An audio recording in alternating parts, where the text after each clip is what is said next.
नमस्कार, स्वागत है आप सभी का फ्यूचर एक्सप्रेस में। मैं हूं वीरेंद्र कुमार और सेशन के मध्य भाग में नए सीरीज के पहले दिन, फरवरी के आखिरी दिन, आपकी रणनीति क्या हो, सुबह क्या बात हुई थी, अब क्या करना है, सब पे करेंगे बातचीत। और शिवांगी शारदा मोतीलाल ओसवाल फाइनेंशियल सर्विसेज से हमारे साथ जुड़ेंगे। देखिए, आज सुबह जब हमारी बात हुई, मुलाकात हुई और गिफ्ट निफ्टी करीब 150 अंक नीचे था और कल से हम बात कर रहे हैं, परसों से, और इनफैक्ट काफ़ी समय से कि शॉर्ट रहिए, शॉर्ट टर्म राइज करिए। आज के डे ट्रेडर के लिए क्या था? कल के जो स्टैट्स हमने कल कैरी करे थे, कल एक्सपायरी थी, कल एक सेंस मिल रहा था कि placement of Nifty is negative, placement of Nifty bank is better, placement of NBFCs is better in comparison to Nifty. और उसके बीच में और उसके मध्य में एक कारण था, वो था निफ्टी आईटी। हालांकि निफ्टी आईटी का कोलैप्स आज का किसी ने इतना सेंस नहीं किया होगा कि जनाब ये 1500 पॉइंट गिरेगा, बट एक बात है कि निफ्टी बैंक और निफ्टी की प्राइस परफॉर्मेंस के बीच में जो डिफरेंशियल क्रिएट कर रहा है, कल भी बात हुई थी, आज सुबह बात हुई थी कि best index to go short is Nifty versus Nifty bank, और उसने आज निफ्टी आईटी ने फिर साबित कर दिया। देखिए, मैं सुबह भी कहा था कि जब हम शॉर्ट करेंगे तो दो बातें हैं, either we get a pull back towards resistance zone, हमें कोई ठोस रेजिस्टेंस के पास निफ्टी मिले, या फिर बेस वन वायलेट हो जाए। जरा प्लीज लिखे आइएगा बेस वन आपकी स्क्रीन पे, क्योंकि गिफ्ट निफ्टी नीचे था, मतलब हायर लेवल से मिलते नहीं। The moment you will slip below 411,391, जैसे ही आप इसके नीचे जाएंगे, a collapse towards 244, 291, 343 looks possible. Nifty का आज का लो आपको मालूम है कितना है? एग्जैक्टली ऑलमोस्ट उसी जोन में ट्रेड करता हुआ, मेरे ख्याल से 220 का लो था। तो निफ्टी ने वहां से, यानी 400 से भी 300 से 350, सॉरी 250, मतलब बड़े वाइल्ड स्विंग दिए, शॉर्ट्स के अच्छे मूव मिले यहां पर। अब स्टैट्स क्या कह रहे हैं? क्योंकि याद रखिएगा, इस वक्त निफ्टी आईटी 1550 पॉइंट नीचे है, तो ड्यूरिंग द डे, एक दिन के अंदर जितना हम शॉर्ट पे पैसा कमा सकते थे, क्या हम कमा चुके हैं? यक्ष प्रश्न क्या है ये? आइए उसको जज करने की कोशिश करते हैं। अच्छा, एक बार निफ्टी की कमेंट्री फिर लेके आइएगा, और उसमें एक पॉइंट मैंने बहुत अच्छे से क्लैरिफाई किया था कि अगर हम 22,400 के नीचे सेटल हो रहे हैं, that simply means average is calling you. एक एवरेज आपको अपनी तरफ पुकार रहा है, और वो है 100 वीक एक्सपोनेंशियल मूविंग एवरेज, जो कि प्लेस्ड है 22,048 पे, 22048 पे, यकीन मानिए। अब देखते हैं स्टैट्स क्या कह रहे हैं। स्टैट्स उसी के लिए प्रिपेयर कर रहे हैं क्या अपने आप को? क्योंकि 22,000 एक साइकोलॉजिकल लेवल है और 22,048 आपका 100 वीक एक्सपोनेंशियल मूविंग एवरेज। लिख आइए कॉल्स के स्टैट्स। एक छोटा सा मध्य सेशन में एक पुल बैक आया टुवर्ड्स 22,300, लेकिन वो फिजल आउट हो गया, और आपके स्क्रीन पे जो कॉल्स के स्टैट्स आएंगे वो आपको रिफ्लेक्ट करेंगे कि अब वो कॉल राइटर्स जो कि 22,600 पे थे, वो उतर के अब 22,300 पे आ गए हैं। डिसाइसिवली वो आए हैं 22,300 पे, उनका नया गढ़ है 22,300। सो इट सिंपली रिफ्लेक्ट्स, अगर 22,300, 350 नहीं कट रहा है तो प्रेशर परसिस्ट करेगा। और एक और बात, 22,000 और सीएमपी के बीच में, यानी अभी के प्राइस और 22,000 के बीच में कोई भी बड़ा पुट राइटर आकर खड़ा होने को तैयार नहीं है। यानी सिंपली मीन्स है, अगर आपको शॉर्ट रखना है ड्यूरिंग द डे, तो उसका स्टॉप लॉस करीब आएगा 22,330, 40, 50 के जोन में, और आप प्ले करना चाहते हैं, कैरी करना चाहते हैं, तो अभी आपके लिए 22,000 की डगर खुली हुई नजर आ रही है। दो चीज़ें वहाँ पे, that's maximum outstanding Y and 100 week exponential moving average. ये रही बात निफ्टी की। और देखिए, निफ्टी और निफ्टी बैंक में जो डिफरेंशियल है, मैं फिर कह रहा हूँ, इट्स निफ्टी आईटी, और निफ्टी आईटी इस वक्त 1600 पॉइंट नीचे है। पर एक बात याद रखिएगा, एक बड़ा स्विंग आज का ऑलरेडी मिल चुका है, तो सीएमपी पे प्रॉफिट को कैश में कन्वर्ट करना निफ्टी के शॉर्ट पे, ये भी एक अच्छा विकल्प होगा। अब आइए निफ्टी बैंक पे। निफ्टी बैंक पे सिंपली मैंने एक बात कही थी कि short on rice, but targeting base 2 on the down side. Base 2 लेके आइए स्क्रीन पे जरा प्लीज एक बार। निफ्टी बैंक का बेस 2 क्या है? बेस 2 क्लियरली मेंशन किया गया था, इट्स 48110 एंड 47991। एग्जैक्टली उसी ट्रेजेक्टरी तक गया और वहीं से पुल बैक ले लिया। सिंपली लिखा था इस स्ट्रेटेजी में कि pull back chances from base too is quite possible, क्यों? सुबह क्या हमने एनालिसिस किया था रोल ओवर्स का, कॉस्ट्स का, स्ट्रक्चर्स का? वो ये था कि निफ्टी बैंक उतना नेगेटिवली पॉइज नहीं है जितना निफ्टी है।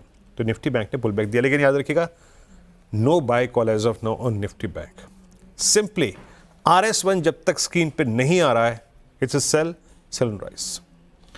फिर कह रहा हूं सेल करने की एक ट्रेजेक्ट्री होती है, क्लोजर टू RS1 वो बेस्ट ट्रेड होगा, ना कि आप बेस के आसपास ट्रेड करें। क्लोजर टू RS1 शॉर्ट्स के बारे में सोचिएगा।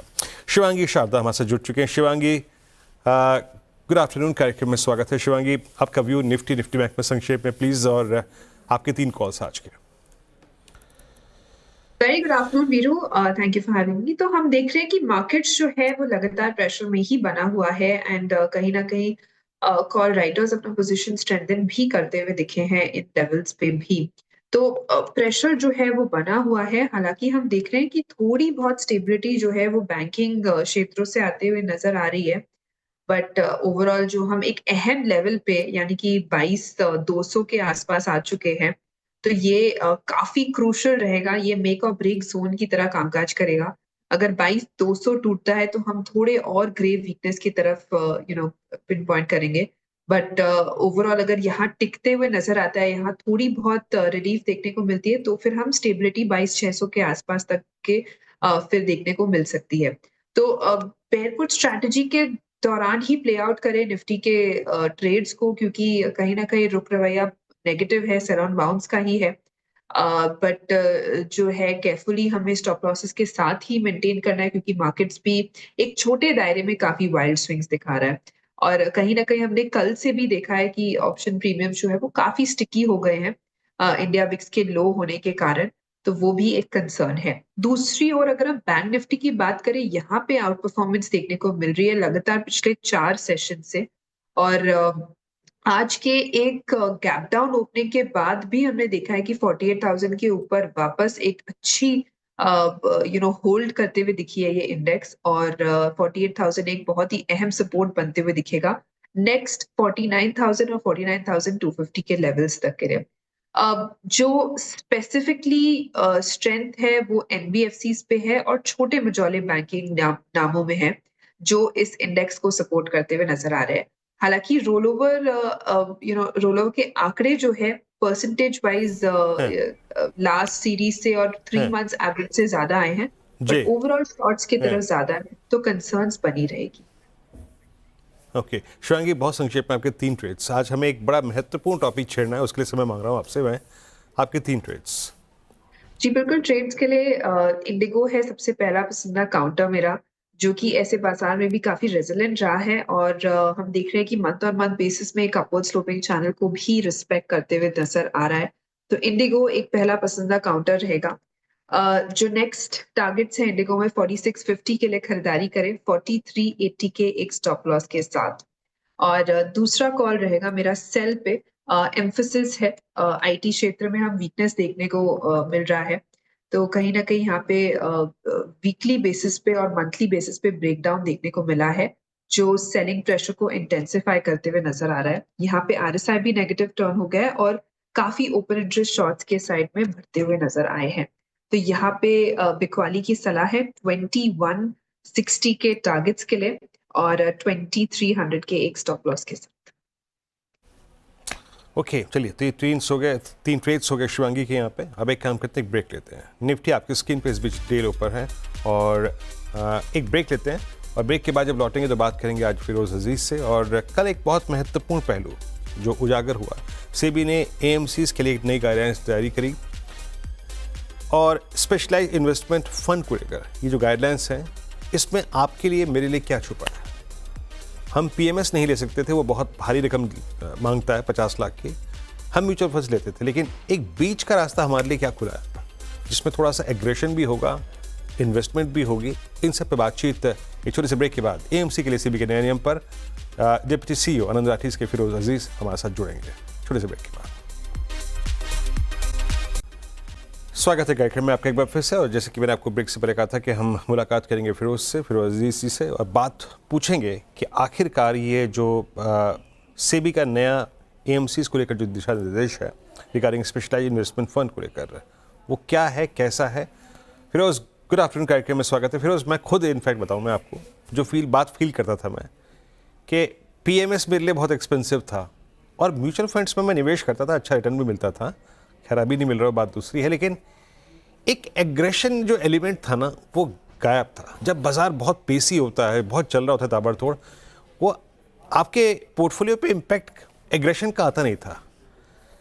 क्या छोटे इन्वेस्टर्स के लिए, थोड़े से अगर आप देखिए उससे बड़े इन्वेस्टर्स के लिए, ये एक सही विकल्प होगा क्या एसआईएफ? वीरेंद्र सर, मेरे हिसाब से होगा। ऑफ कोर्स, आपने जैसे कहा कि एग्रेशन मिसिंग था म्यूचुअल फंड से। पीएमएस में एग्रेशन ज्यादा था बिकॉज ऑफ कंसंट्रेशन, और उसमें अफोर्डेबिलिटी कम थी क्योंकि 50 लाख की मिनिमम टिकट साइज थी। और इंसान म्यूचुअल फंड तो 10 खरीदता है, पीएमएस एटलीस्ट 2 तो खरीदोगे। अगर खरीदोगे तो 50 लाख का एक पीएमएस खाली खरीदोगे तो फिर रिस्क भी बढ़ जाती है। तो इंसान के पास 1.5-2 करोड़ रुपया होता है तो वो पीएमएस में निवेश कर सकता है, 3-4 तो पीएमएस खरीदना पड़ेगा। So point is, yes, aggression was missing. But I think SIF में भी एग्रेशन को एड्रेस नहीं किया गया है वीरेंद्र जी, बिकॉज देखिए, ग्रॉस एक्सपोजर 100 पे लिमिट कर दी गई है। Gross exposure, not even net exposure. Gross exposure को 100 पे लिमिट करने का मतलब यह है कि आप 100 से ज्यादा कभी खरीद ही नहीं सकते। तो अगर नेट एक्सपोजर 100 तक होती तो आप अगर 100 का लॉन्ग कर रहे हो, 100 का शॉर्ट कर रहे हो, तो एक्सपोजर नेट में 0 मानी जाती है। बट इसमें ग्रॉस एक्सपोजर 100 पे मेजर सीमित रखा है। ऑफ कोर्स ये इनिशियल है, ऑफ कोर्स जैसे फीडबैक आएगा मार्केट से वो थोड़ा चेंज होगा। बट इतनी एग्रेशन शायद नहीं आ पाए because of the exposure in the derivative space. इसमें लॉन्ग शॉर्ट जरूर कर सकते हैं, रिस्क इनफैक्ट मैनेज करना आसान होगा एक फंड मैनेजर के लिए, बट एग्रेशन थोड़ी सीमित थे। I was little disappointed, is near zero leverage. Okay, near zero leverage, ये तो सेबी चाहता है ना फिरोज जी कि लेवरेज कहीं पर भी ना रहे, है ना? अच्छा, ये बताइए कि 25% नेकेड, मतलब आप जा सकते हैं फ्यूचर्स में अनहेज्ड, ये ठीक है percentage? Yes, basically yes Virendra sir. देखो, बेसिकली क्या होता है कि कैश मार्केट में काफी बार एक स्टॉक होता है। अगर मैं फंड मैनेजर हूं, मैं 3 स्टॉक बेचना नहीं चाहता, ये हैं डेरिवेटिव सेगमेंट में, बेच के मैं खाली आई एम नेगेटिव, मैं नेगेटिव हूं अगले 15-20 दिन के लिए, महीने दिन के लिए मैं हेज कर लूं तो पूरा कैश में बिकता नहीं है, फिर इंपैक्ट कॉस्ट आ जाता है। तो डेरिवेटिव मार्केट में अगर मैं अपनी शॉर्ट कर सकूं तो इंपैक्ट कॉस्ट को अवॉइड करे बगैर मैं cash position, implied cash position build कर सकता हूं। क्योंकि मेरी अगर 25 शॉर्ट है, अगर कोई और ही स्टॉक हो, अगर मैं एक ऑटो सेक्टर देखूं, एक को मैं लॉन्ग करूं दूसरे को शॉर्ट करूं, तो इसको कहते हैं पेयर ट्रेड भी कर सकता हूं।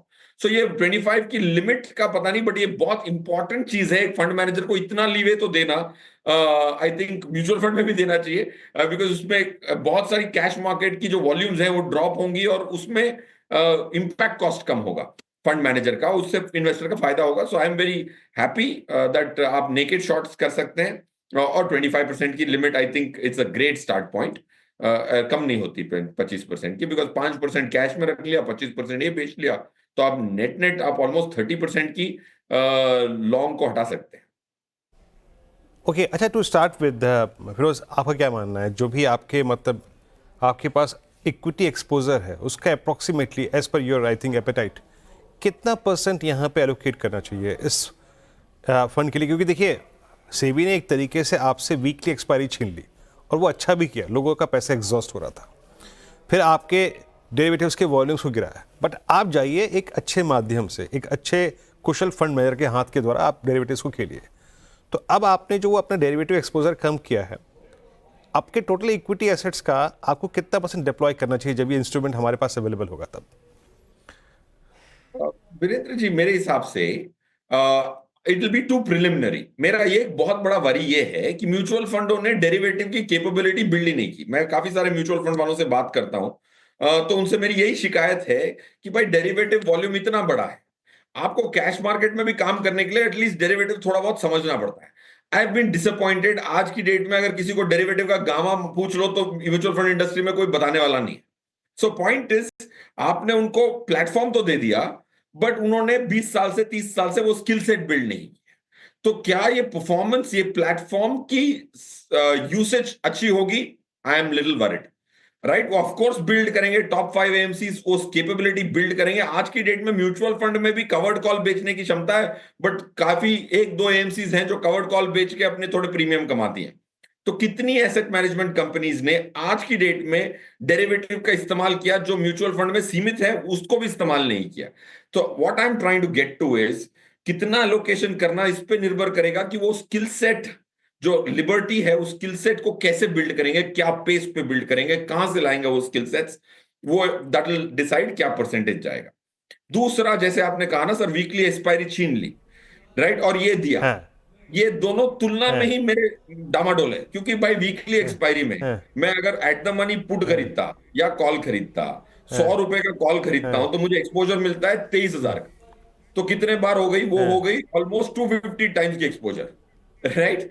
और इधर आप लेवरेज 1 रुपए का नहीं दे रहे हैं, वहां 2,500 की एक्सपोजर मिलती थी, 2,500%, पर फिर 25,000% की वो आपको सौदा अगर आपका 4 में से 3 बार अगर खराब हो गया तो खत्म भी तो हो गया ना। अभी भी सोचिए ना, आपकी पूरी कैपिटल लॉस भी तो हो गई। अच्छा, मैं आपसे बताऊं, आपने जो पहली बात कही ना कि मतलब simply you want to say that AMCs के पास वो टैलेंट नहीं है जो अभी इसको मैनेज कर पाए, क्योंकि यही बात कल एक और शख्स ने मुझसे कही जब मैं इस पर डिस्कशन कर रहा था। तो बिल्कुल सर, मैंने आप ये कहना चाहते हैं?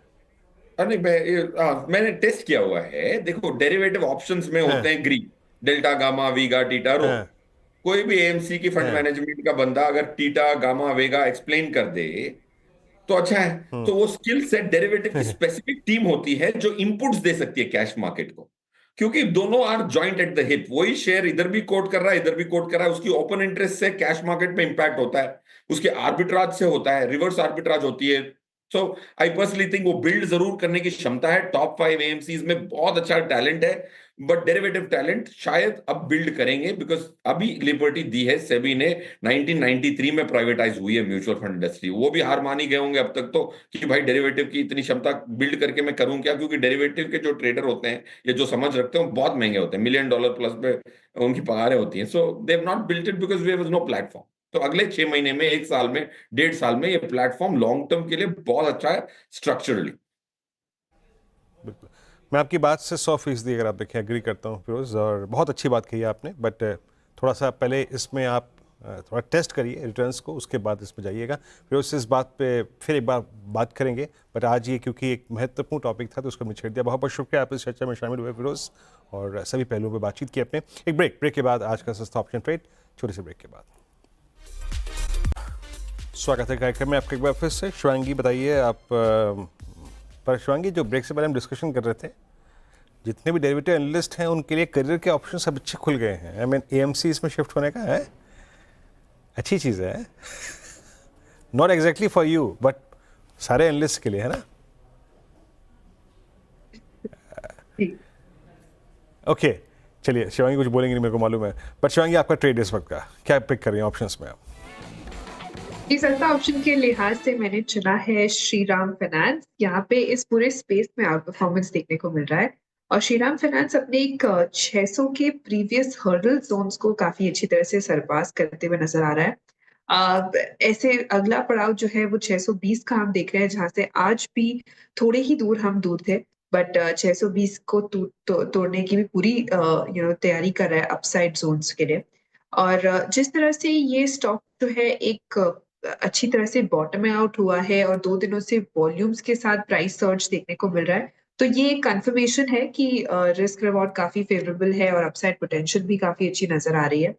तो यहाँ पे मेरी नजर रहेगी 620 के कॉल ऑप्शन में हम इसमें खरीदारी करें। कम से कम यहाँ पे हम लगा सकते हैं लगभग 17 रुपए का स्टॉप लॉस और 33 रुपीज के टारगेट्स के लिए। शुक्रिया शिवांगी, आप इस कार्यक्रम में शामिल हुए। आज भी अगर आप देखें एनबीएफसीज में स्ट्रॉन्ग मूव, श्रीराम फाइनेंस की 620 की कॉल, 23-40 पे टारगेट ट्रेड करते हुए लगभग 30 तक के लक्ष्य यहाँ पर। बहुत बहुत शुक्रिया आपका इस कार्यक्रम में शामिल होने के लिए, सभी स्टॉक्स और इंडस्ट्रीज पर रखने के लिए। फिलहाल एक ब्रेक, आपसे अगली मुलाकात होगी आज कमाई का अड्डा में 2 बजे। तब तक के लिए नमस्कार।